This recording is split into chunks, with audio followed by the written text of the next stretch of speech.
Well, let's continue with the Brexit theme, and I'm joined now by the leader of UKIP, Gerard Batten, and the former Deputy Director of Britain's Stronger in Europe, which campaigned for Remain in the referendum, Lucy Thomas. Good to see you both. Thank you very much for being with us. So, Gerard, today was the day, wasn't it, that we were meant to be leaving the EU in, 2 hours, 15 minutes? Do you sometimes wonder if we'll ever leave?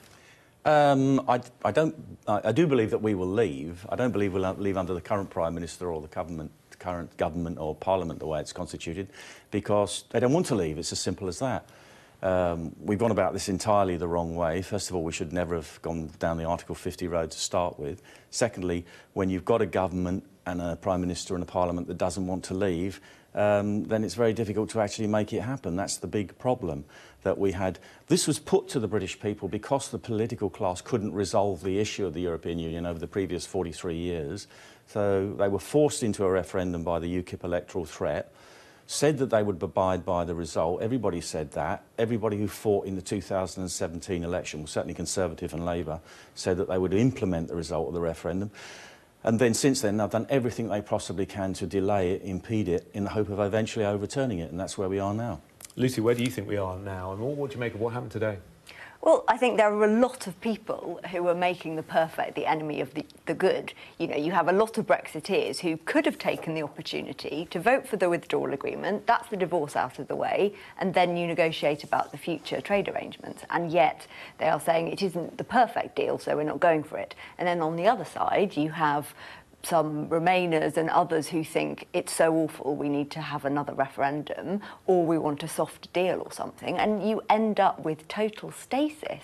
And I would challenge what Gerard said. I think the government has tried to leave. I don't think they don't want to leave. They've negotiated over the last 2 years a withdrawal agreement, but it just so happens that Parliament doesn't think it's the right one. I think what they've done is they've actually gone to the European Union and Mrs Merkel and said, how can we work with you to make sure this doesn't happen? I think that's much more than likely what's happened. If I can take this divorce analogy, which I don't accept actually, we're never married to them, so it isn't a divorce. The whole thing was unlawful to start with.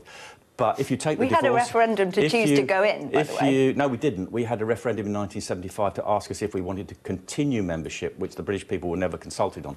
I'm old enough to remember it. But we could have voted to come out at that point. We could have done, but that was a long time ago. The whole thing has completely changed, the way it's developed. But on the divorce analogy, if I can use it, what Mrs May has negotiated is a kind of divorce deal where you live in the same house, you pay the bills, you sleep in the same bed, and you get joint custody of the liabilities. It doesn't sound like much of a divorce to me. So what would you, if you'd been an MP, what would you have done today? If I was Prime Minister, I tell you, sorry, I'd much rather play fantasy Prime Minister. But I would have voted against it because Mrs May said herself many times, no deal is better than a bad deal. You would have voted against Absolutely. Brexit? You would have voted against No, I would have voted against this phony withdrawal bill.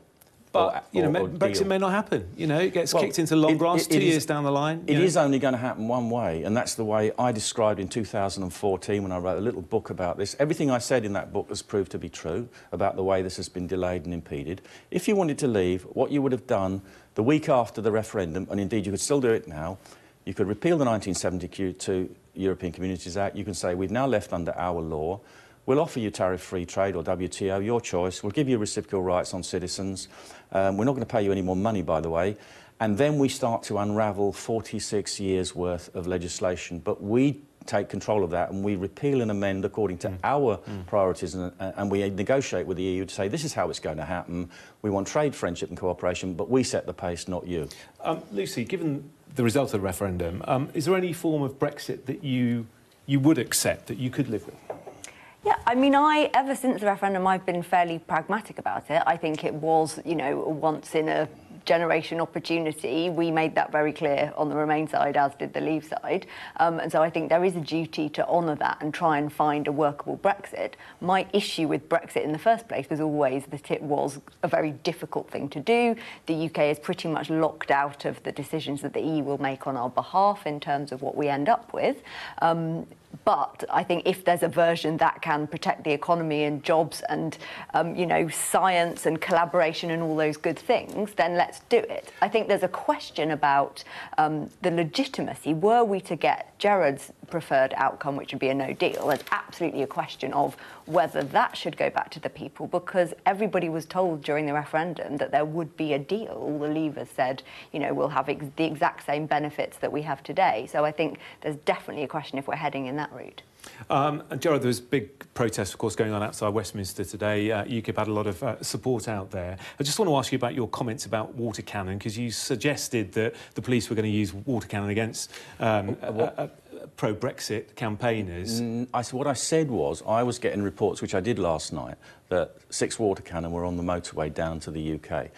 Now, I understand subsequently from what I've been told today is that they may actually be with the military, and they may be being held at military bases outside of London. Water cannon are banned, though, aren't they, in the UK? Well, I don't know. I mean, I know the Met Police haven't got any, which is why I queried this report when I first heard it. Right. Well, I don't believe anything the state tells me now. If you've got a parliament full of liars, why should we believe anything the government tells us or parliament? I don't believe that somewhere in the UK they don't store these things in the event of they're being required in emergency. I've had it reconfirmed to me today that they were on their way down towards London and that they do exist.